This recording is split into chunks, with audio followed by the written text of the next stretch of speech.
Cuando nos invitaron a compartir algunas reflexiones en torno a este tiempo de pandemia que estamos viviendo, pues ciertamente supongo que, como nos ocurre a todos, no acabamos de tener todavía conclusiones ni cosas muy claras, porque estamos aún dentro de este tiempo y necesitará algún reposo. Y es verdad que todos nos decimos, ¿y cuáles son los aprendizajes de este tiempo? Pensaba yo estos días si el hermano Tony León, cuando hizo este precioso cuadro para explicar la cuarta llamada del capítulo general, era intuitivo o un poco profético, porque creo que este laberinto, estas encrucijadas, estas personas que quieren salir del laberinto, pues reflejan muy bien algo de lo que estamos viviendo, o al menos como yo vivo este momento. ¿Qué hemos aprendido? Pues la verdad es que no sabría definirlo. Me gusta mucho lo que el Papa ha repetido tantas veces durante la pandemia. El Papa dice, ¿y ahora después de la pandemia qué? ¿Vamos a volver? ¿Volveremos a la guerra? ¿Volveremos al hambre? ¿Volveremos a los enfrentamientos? A mí me gustaría pensar que no. Y por eso, como primera reflexión, más que lo que hemos aprendido, me gustaría que al menos hayamos desaprendido algunas cosas. Hay un cantautor español, Luis Guitarra, que tiene una canción muy famosa que se llama Desaprender la guerra. Desaprender. Pues hay dos cosas que ojalá podamos desaprender de esta experiencia de pandemia. Una tiene que ver sobre todo con nuestro comportamiento individual. Ha habido en este tiempo tantos gestos solidarios, tantos eslogans diciendo de esto salimos juntos, vamos todos a la vez.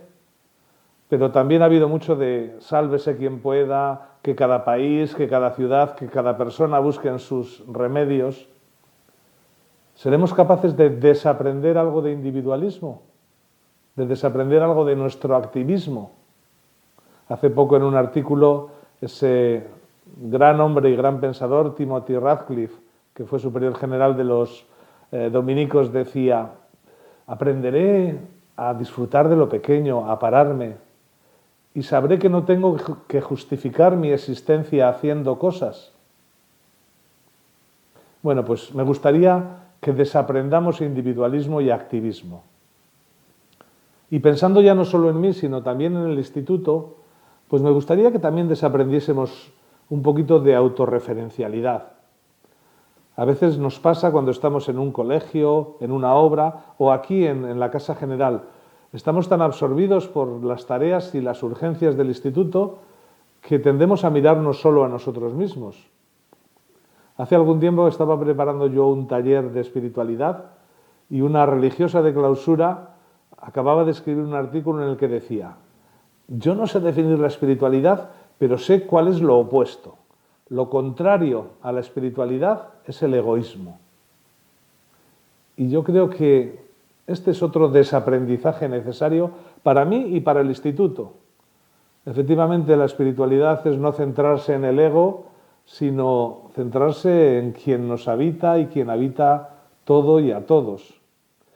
Ojalá desaprendamos un poco de ser tan autorreferenciales para que haya un poco más de espacio para la sed, para la espiritualidad, para Dios, ¿no? Aquello que decía el capítulo general de vaciar un poco nuestro vaso y dejar espacio a lo nuevo, que es Dios.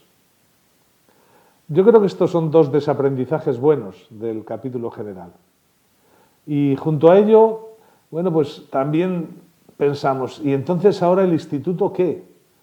Pues tampoco tengo nuevas ideas para la animación y quizás sigo en el ámbito de los cuestionamientos y del laberinto y de la búsqueda de las encrucijadas. Pero sí se me ocurren dos cosas. Una es, desde la experiencia que todos hemos sentido, yo al menos, de miedo, de vulnerabilidad, de fragilidad, ¿no tendremos como instituto también que desaprender algunas de nuestras seguridades, nuestros planes intocables, nuestros formatos empresariales y recuperar lo vulnerable? El día de la fiesta del Padre Champagnat, no hace muchos días, empecé una pequeña meditación que estoy escribiendo, no sé si algún día la acabaré, que era, ¿por qué miramos tanto al Champagnat audaz, valiente, decidido? ¿Y qué ocurriría si miramos al Champagnat enfermo, al Champagnat débil, cuando él estaba vulnerable, postrado en la cama y sin fuerzas? A lo mejor tenemos algo que aprender o desaprender ahí. Y finalmente, y unido a ello, en el instituto, un instituto como el nuestro, tan entregado a la misión y con tantos signos de vida, pues creo que también esto es algo a reconfigurar. Tenemos ese eslogan que siempre repetimos: hemos nacido para el servicio de los niños, especialmente los más necesitados. No sé si hemos repetido tanto el eslogan que se ha convertido eso en una frase hecha. ¿Por qué no revolucionamos un poco nuestra asignación de personas, de recursos, de medios, para que de verdad los enfermos, los dolientes, las familias sin empleo, los niños sin escuela, los niños sin vacunas, o como ahora decimos también, los niños sin conexiones, tengan una prioridad real, eficiente, auténtica en nuestro instituto y se noten que les dedicamos muchas personas, muchos medios y lo mejor de nuestros recursos?